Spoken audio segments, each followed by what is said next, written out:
देवेंद्र फडणवीस से नाराज बीजेपी के नेता, बड़ी बगावत की तैयारी। फडणवीस के चलते मुंडे परिवार का बीजेपी में बहिष्कार।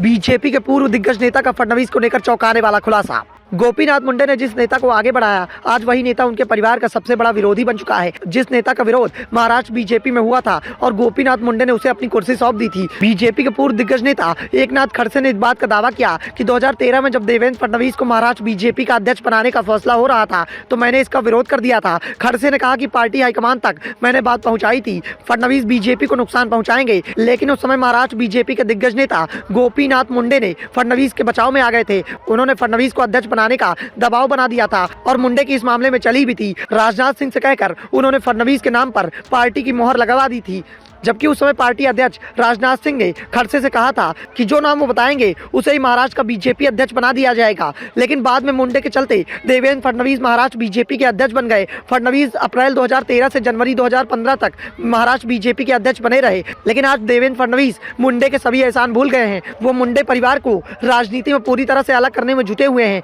मुंडे की बेटियों में से प्रतिमा मुंडे इस समय बीड से बीजेपी की सांसद हैं, तो दूसरी बेटी पंकजा 2019 का विधानसभा चुनाव हार गई थी। उससे पहले बीजेपी की सरकार में मंत्री हुआ करती थी। पंकजा मुंडे की हार के पीछे भी बड़ी साजिश बताई जा रही है। बीजेपी के तमाम नेताओं को पता था कि पंकजा हार क्यों गई।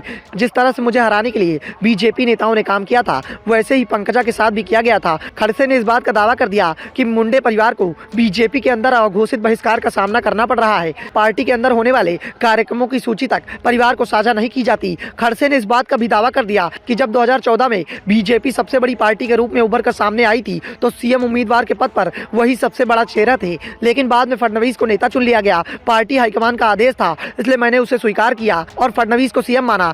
लेकिन इस दौरान क्या हुआ वो महाराष्ट्र ने भी देखा। मुझे एक फर्जी मामले में फंसाया गया और इस्तीफा देने के लिए मजबूर कर दिया गया। खड़से ने कहा कि आज फडणवीस जहां पर हैं वहां तक उन्हें पहुंचाने में एक ही व्यक्ति का हाथ है और वो थे गोपीनाथ मुंडे। और आज मुंडे के योगदान को ही फडणवीस पूरी तरह से भुला बैठे हैं। खड़से ने कहा कि यह गोपीनाथ मुंडे ही थे जिन्होंने भाजपा को जनता तक ले जाने में कड़ी मेहनत की, इस धारणा को बदला कि भाजपा कुलीन वर्ग की पार्टी है। लेकिन अब लगता है कि उनकी मौत के बाद भी बीजेपी उन्हें भूल गई है। पार्टी को मुंडे का योगदान महत्वपूर्ण नहीं लग रहा। एकनाथ खड़से इस समय एनसीपी के विधान परिषद के सदस्य हैं। वैसे दावा तो इस बात का यहाँ तक किया जा रहा है कि वो भी बीजेपी में वापसी के रास्ते तलाश रहे हैं। दिल्ली में बीजेपी नेताओं के साथ उनकी कई दौर की मुलाकात हो चुकी है, लेकिन बीजेपी हाईकमान की ओर से अभी तक ये साफ नहीं किया गया है और न ही उनके नाम पर मोहर लगाई गई है। उनके नाम पर देवेंद्र फडणवीस की ओर से सहमति नहीं मिलेगी तब तक खड़से के लिए बीजेपी के दरवाजे नहीं खुलेंगे। लेकिन फडणवीस के साथ लंबे समय से चली आ रही अदावत के चलते ही खड़से के लिए बीजेपी के दरवाजे बंद हो गए हैं। ऐसे में खड़से अब सीधे सीधे फडणवीस पर ही